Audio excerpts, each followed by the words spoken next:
बहुत समय पहले की बात है, जब सृष्टि अपने संतुलन में थी, तब भी समय समय पर अच्छाई और बुराई के बीच संघर्ष होता रहता था। देवता और दानव दोनों ही शक्तिशाली थे, लेकिन एक समय ऐसा आया जब देवताओं की शक्ति कम होने लगी। असुरों ने तीनों लोकों में अशांति फैला दी। इंद्र और अन्य देवता चिंतित होकर ब्रह्मा जी के पास गए। ब्रह्मा जी ने उन्हें भगवान शिव और भगवान विष्णु की शरण में जाने को कहा। सभी देवता मिलकर भगवान शिव के चरणों में पहुंचे और प्रार्थना करने लगे, प्रभु हमारी रक्षा कीजिए, हमारी शक्ति क्षीण हो रही है और अधर्म बढ़ता जा रहा है। भगवान शिव शांत थे, हिमालय की चोटी पर ध्यान मग्न बैठे हुए। उन्होंने अपनी आंखें खोलीं और बोले, समस्या का समाधान परिश्रम और सहयोग में है। तुम समुद्र मंथन करो, उसमें से अमृत निकलेगा जो तुम्हें पुनः शक्तिशाली बनाएगा। देवताओं ने दानवों के साथ मिलकर समुद्र मंथन करने का निश्चय किया।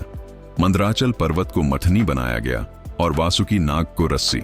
विशाल क्षीर सागर में मंथन आरंभ हुआ। मंथन आसान नहीं था, कभी पर्वत डगमगाता, कभी नाग थक जाता, फिर भी सभी लगे रहे। धीरे धीरे समुद्र से अनेक दिव्य वस्तुएं निकलने लगी। कामधेनु, ऐरावत, अप्सराएं, देवी लक्ष्मी। हर बार सब आश्चर्यचकित हो उठते। लेकिन अचानक समुद्र से निकला एक भयानक काला धुआं। वह था हलाहल विष। उस विष की ज्वाला इतनी प्रचंड थी कि धरती कांप उठी, पेड़ सूखने लगे, नदियां उबलने लगीं, आकाश अंधकार से भर गया। जीव जंतु व्याकुल हो उठे। देवता और दानव दोनों घबरा गए। यदि यह विष फैल गया तो सृष्टि नष्ट हो जाएगी। इंद्र चिल्लाए।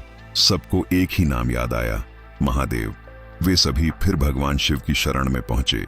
भगवान शिव ने देखा कि पूरा ब्रह्मांड संकट में है। उन्होंने बिना एक क्षण गंवाए हलाहल विष अपने हाथों में लिया। देवी पार्वती उनके पास खड़ी थीं। शिव ने विष को पी लिया, परंतु उन्होंने उसे अपने कंठ से नीचे नहीं उतरने दिया। विष उनके गले में रुक गया। उसके प्रभाव से उनका कंठ नीला पड़ गया। तभी से वे नीलकंठ कहलाए।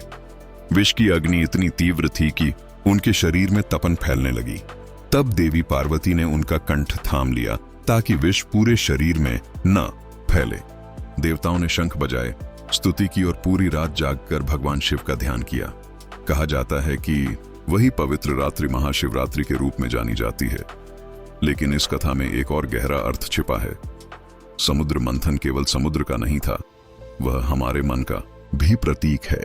जब हम अपने जीवन में परिश्रम करते हैं, जब हम अपने भीतर के अच्छे और बुरे विचारों को मटते हैं, तब पहले विष ही निकलता है, क्रोध, अहंकार, लोभ। यदि हम धैर्य रखें, विश्वास रखें और भगवान शिव की तरह संयम रखें, तो अंततः अमृत अर्थात सफलता, शांति और आनंद ही प्राप्त होता है। महाशिवरात्रि की रात को लोग व्रत रखते हैं, मंदिरों में शिवलिंग पर जल और बेलपत्र चढ़ाते हैं, एयूएम नमः शिवाय का जाप करते हैं, पूरी रात जागकर भक्ति में लीन रहते हैं। इस पावन रात का संदेश यह है कि त्याग ही सबसे बड़ी शक्ति है। जो दूसरों के लिए कष्ट सहता है, वही सच्चा महान होता है। भगवान शिव ने हमें सिखाया कि शक्ति केवल बाहुबल में नहीं होती, बल्कि संयम और करुणा में भी होती है। जब भी जीवन में कठिनाई आए, जब भी लगे कि चारों ओर अंधकार है, तो याद रखिए, अमृत से पहले हलाहल आता है।